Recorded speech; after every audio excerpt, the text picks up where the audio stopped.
Hello, welcome to this Elkchemist chemistry video looking at how to balance chemical equations.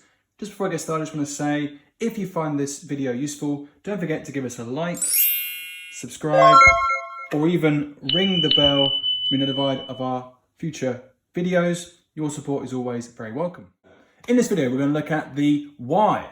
Why do we balance chemical equations in the first place? The how, the rules and the do's and don'ts of how we go about balancing chemical equations, and finally some key practice examples to make sure you are skilled up and ready to tackle any balanced equation you may face.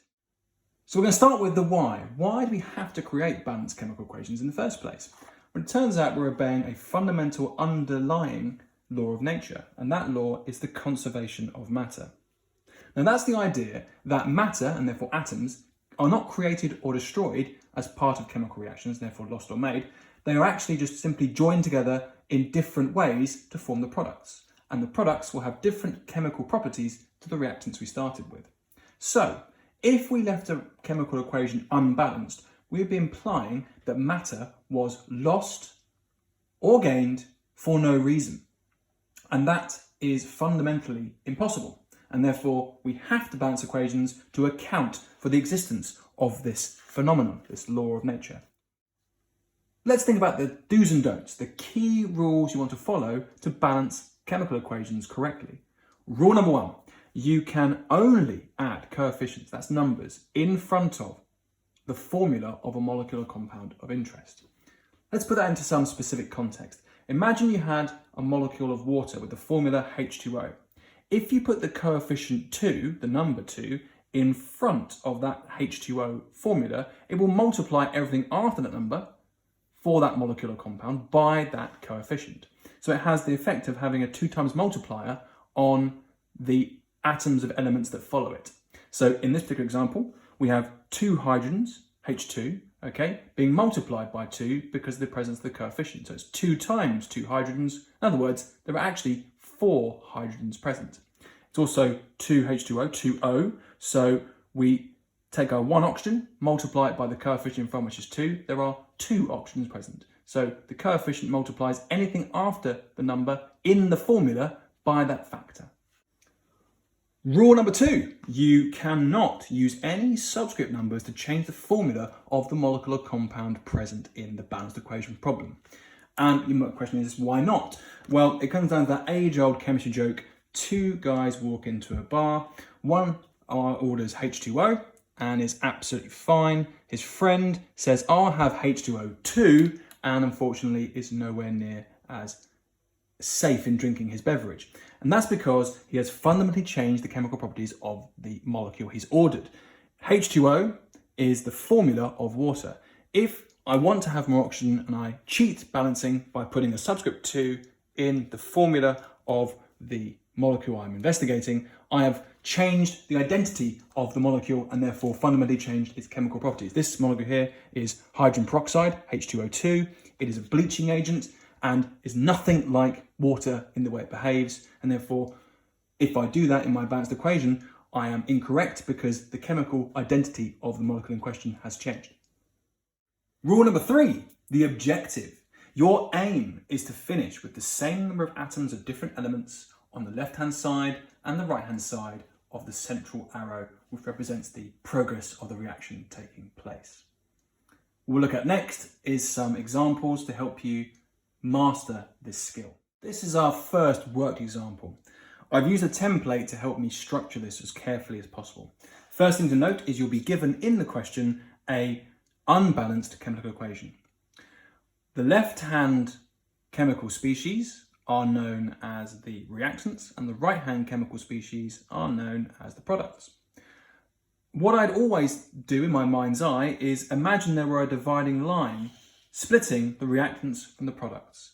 And my objective, as stated before, is to make sure that the number of atoms of different elements on this side of this arrow and this dividing line is equal and the same as the number of atoms of different elements on the right-hand side. I'm now going to use a simple tallying system to count and record the atoms of different elements on the left-hand side for the reactants and the right-hand side for the products. you'll note that I have color-coded different chemicals, different colors, to help to differentiate. In reality, the tally system would work without the colors, but it will really help to keep track of the different elements involved. At this point, you simply add some tally lines in different colors if you have them to record and represent those different numbers of atoms present. So I can see there's one sodium atom, so I have one red tally line for the sodium. I can see inside a molecule of chlorine there are two chlorine atoms, so I add two blue tally lines on the left hand side.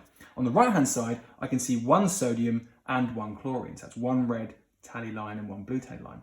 This allows me to very quickly ascertain and see the imbalance. There is more chlorine on the left hand side for the reactants than there is on the products side. This is an unbalanced equation.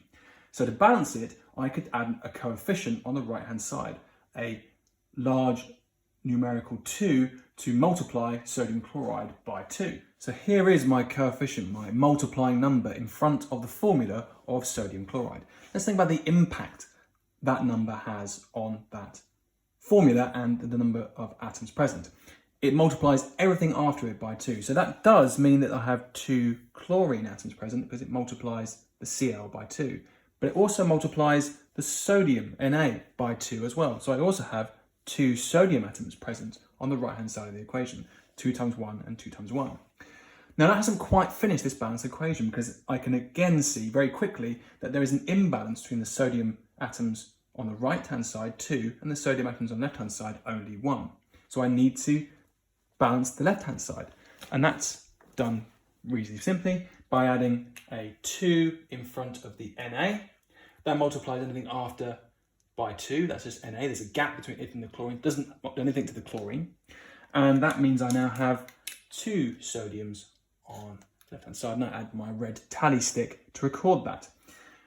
It looks balanced to me, but a nice checker is just to write down the numbers and confirm. So I've got 2 sodium atoms on the left hand side and 2 chlorine atoms on the left hand side. On the right hand side, I have 2 sodium atoms and 2 chlorine atoms. So yes, that is a fully and correctly balanced chemical equation. Okay guys, so these next two I'm going to rattle through pretty quickly. Now you've seen the basic skills, I'm just going to sort of talk you through 2 more examples, talking as I work, and hopefully you'll see how this works as we work through this. Okay, so another equation set up. There's my unbalanced equation. I can see I've got 1 sodium and 2 oxygen atoms on the left-hand side. On the right-hand side of the products, I have 2 sodium atoms and 1 oxygen atom. So we have our imbalance quite visible there. I think I'm going to start off by balancing the number of oxygens on the right-hand side. So I'm going to add a 2 in front of Na2O. And that has the effect of multiplying everything in the formula following that 2. So it's Na2 times 2 Na2. So 2 sodiums times 2 is 4 sodium atoms on the right-hand side now. And I now have 2 oxygen atoms. So I've managed to balance the oxygen atoms. But now I have a major imbalance with the sodium atoms. 4 on the right-hand side, only 1 on the left. So I need to bring another number in front of the sodium to bring that number up to 4. So that number would be 4. Multiply 1 sodium by 4. Add my tally sticks, 1, 2, 3, 4. All looks pretty much well balanced to me, but I'll just make sure I double check by counting. 1, 2, 3, 4, 4 sodiums on the left-hand side, 1, 2, 2 oxygens on the left-hand side, 1, 2, 3, 4, 4 sodiums on the right-hand side, 1, 2, 2 oxygens on the right-hand side, and that is a fully balanced chemical equation. Again, hopefully you can see, guys, that color coding and tallying really helps to keep track of the numbers of atoms of different elements on either side of the chemical equation. Okay, so the final example is a combustion reaction. I'm going to give you an insider tip on how to best balance combustion reactions, and that is to work alphabetically, i.e. start with the carbons, then the hydrogens, and finish with the oxygens. The reason being, usually in combustion reactions, it's the oxygen which is the most variable of the elements involved and causes students the most difficulty. So finishing with that helps with the balancing process and gives you a good structured order to work through. As before, all I'm going to do is work through this at my own pace, talking as I go, and hopefully you'll see the logical processes as they happen. Adding the tallies first. On the left-hand side, I can see 3 carbon atoms. That's 3 red tally sticks versus only 1 on the right. That's 1. I can see 8 hydrogens on the left-hand side. So that's 1, 2, 3, 4, 5, 6, 7, 8. But only 2 on the right-hand side in the water H2O. 1, 2. And finally, I can see 2 oxygens on the left-hand side and 1, 2, 3 oxygens on the right-hand side, split between the water and the carbon dioxide. So you can see that odd number, even number combination with the oxygen could cause me difficulty if I started trying to balance with oxygen. Let's balance off the carbons first of all. So if I put a large 3 in front of the carbon dioxide, that multiplies everything after that 3 in the formula by that number. So that would mean I have, put my green pen out of the way, 1, 2, 3 carbons.